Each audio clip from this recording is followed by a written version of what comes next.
What is lean management, and what can it do for your business? I had the pleasure of speaking with two companies, Rototherm, a British manufacturing company specialising in industrial instrumentation, and Pheonix Technology, a US-based manufacturer who design and produce protective headwear for first responders. Ostensibly, these two companies have next to nothing in common. However, they both share one feature that they say has been crucial to their respective successes. Lean management is the practice of identifying aspects of your company that best serve the end product, then refining those processes to aid those aspects, being relentless in your ability to remove ineffective practices, and allowing individuals from anywhere in the hierarchy of the company to make suggestions about improving those processes. In theory, this creates a work culture that continuously seeks to improve the efficiency and viability of the work process, whilst maintaining a rewarding and inclusive work life for your staff. To find out more, I spoke to representatives from both Pheonix Technology and Rototherm in an enlightening look into lean management. Laura Blanco, and I'm the marketing manager for Rototherm. British Rototherm have been around for about 175 years plus. We do have a huge heritage, as you can tell. My name is Angel Sanchez, and I'm the Director of Global Operations for Pheonix Technology. And we are out of Riverside, California, in the United States. And we are a 46-year-old company who manufactures helmets for first responders, firefighters, rescue personnel. We have approximately 95 distributors worldwide. Our products are entirely manufactured in the United States, with a large majority of it, very high percentage of it, made in California. We too started our lean journey just a few years ago, and I guess we'll talk a little bit about how it's revolutionized our company in a moment. So how would you guys define lean management? So I'm Oliver Conger, the Managing Director for Rototherm. So I think with lean leadership, it's a lot about, giving people sort of tools and expecting them to sort of implement it themselves and get on with it, maybe with quite a bit of micromanagement, very much a metric or results orientated approach. Whereas with lean leadership, it's developing the environment, developing the culture, giving people the room to be able to learn and develop and try things, and every day just get a little bit better. So it's very much about growing your people. It's very much about supporting them and making it enjoyable with what they do. So I think in a traditional sense, it's more about the numbers.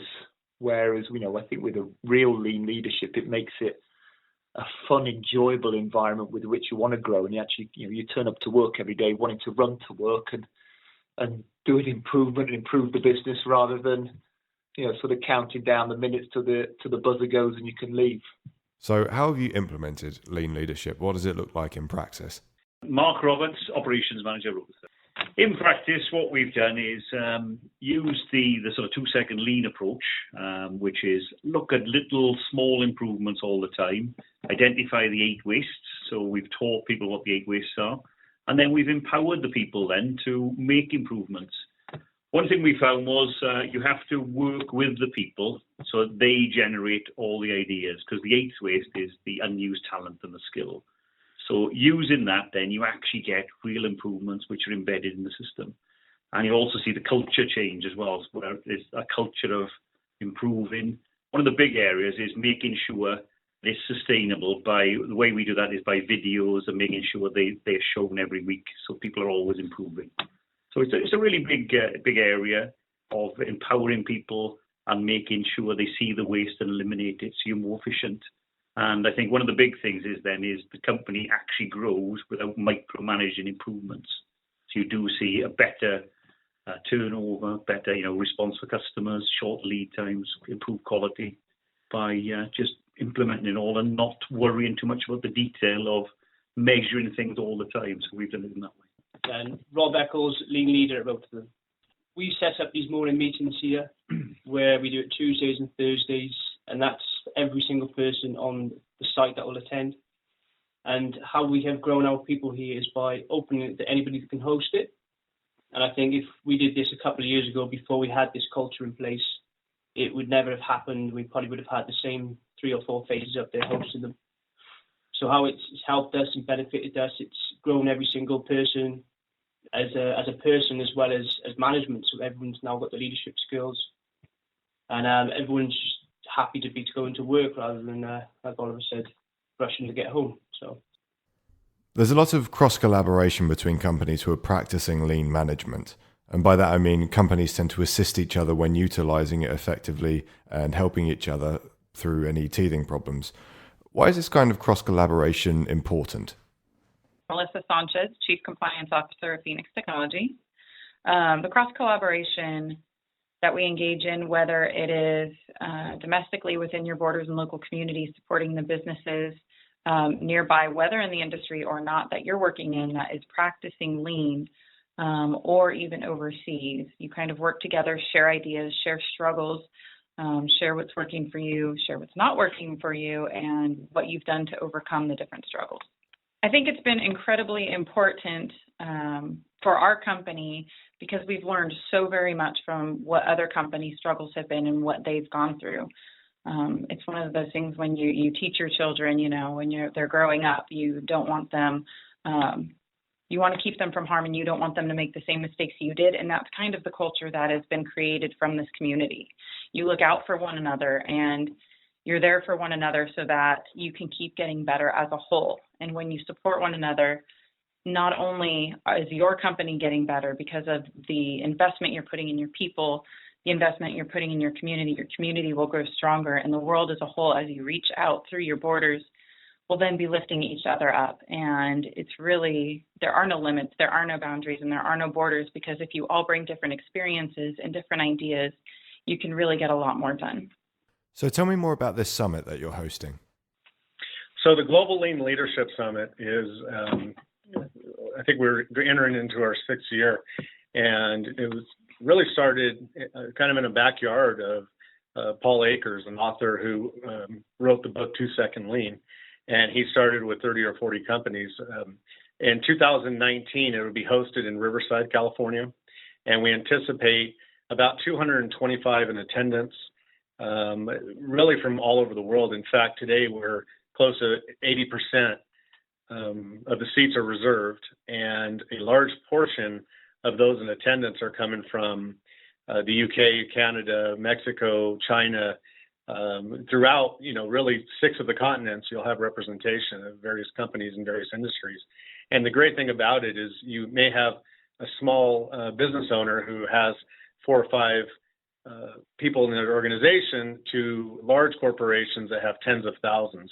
And they all collaborate into a 3-day session that highlights a number of speakers, as well as tours of Pheonix and another company that is co-sponsoring the event or co-hosting the event, Fireblast Global. And both of the companies are going to be open for the tours on one day, and then we'll have the speakers, evening networking events, and really just that overall collaboration of primarily C-level executives and owners who, as Melissa mentioned, essentially discuss all of the things that have went well in their journey, and as well as, more importantly, I think, the challenges.